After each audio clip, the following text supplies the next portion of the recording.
Hi all, good evening. Hope you are following my videos regularly to know more about the Indian psychological components of the mind. And we have seen a lot of secrets about mind, and we have also seen the levels of consciousness. So now in this video and in the upcoming videos, we are going to see the components of the mind and the states of the mind as per Indian as well as Western psychology. I'm going to compare both the things so that it will be easy for you to understand more about the functions of the mind. So first let me talk about the components. As per Indian psychology, the components of the mind are taken from the source book Sankhya Darshana, which talks about three gunas. Famous triguna theory of personality in Indian psychology. The three gunas are sattva, rajas and tamas. Each has its own characteristics.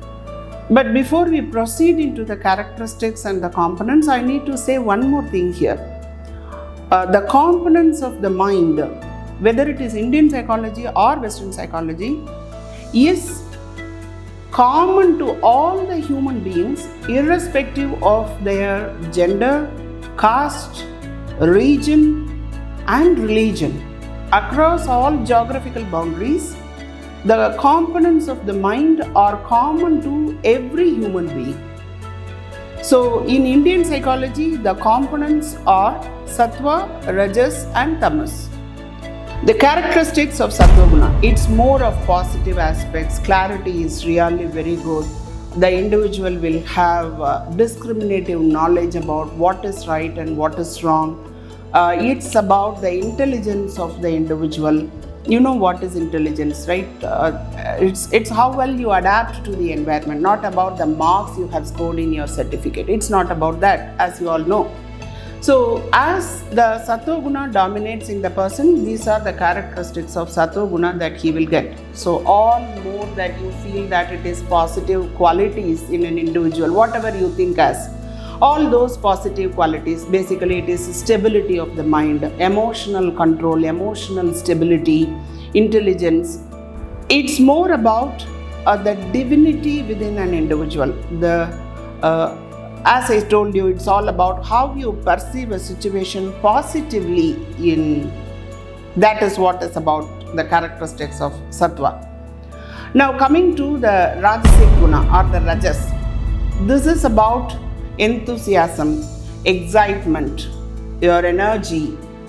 If you are high in energy, like I'm talking about you are highly excited, you are happy.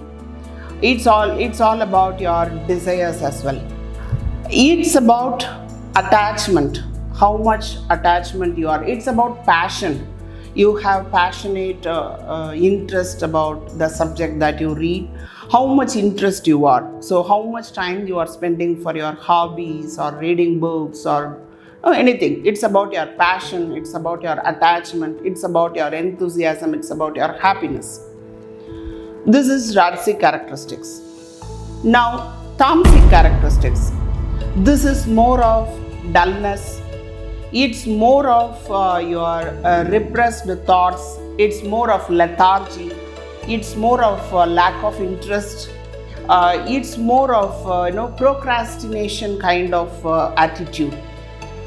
Now the thing is, these three components are common to all the individual and it is present in all the individual. When you sleep, you are lethargic, so your tamasic guna is activated. When you are working or writing an examination, then your rajasic guna is activated. It means dominating.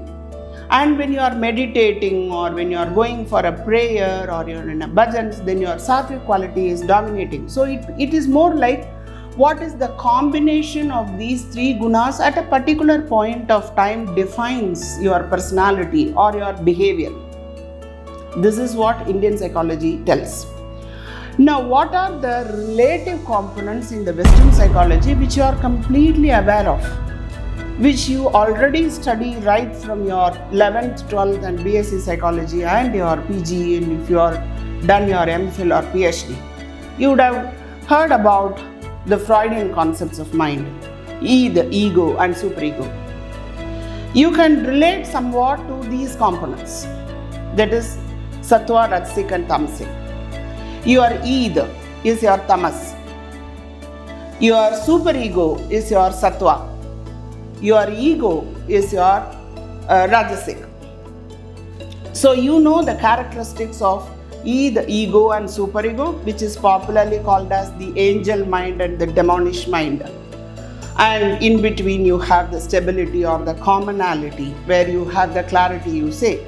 But rajasic is something where you are able to maintain a balance of both the extremes. So that is what is the component or the relative components in the Western psychology. Id is a pleasure deriving principle. It runs by pleasure principle. The same way tamasic. It runs by pleasure principle. It wants instantaneous gratification of pleasure. It cannot wait. This is what is tamasic also. I want means I want.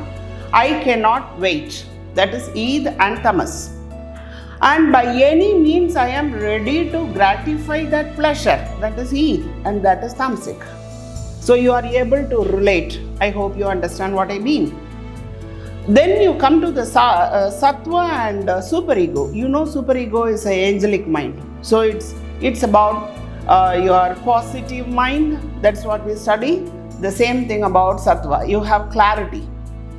And about the rajasic mind, you know what is ego. So you should not go into both the two extremes. To live in the present, you should know how to balance between all the three gunas or all the id, ego and superego or sattva, rajas and tamas.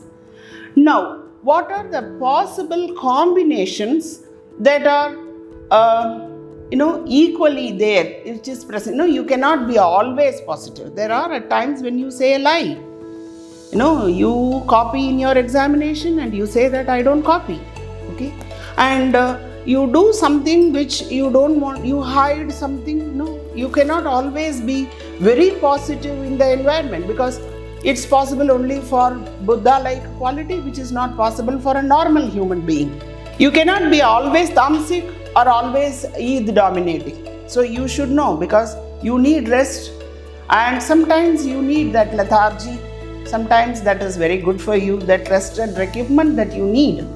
So how to balance between these two depends on your ego, depends on your rajasic.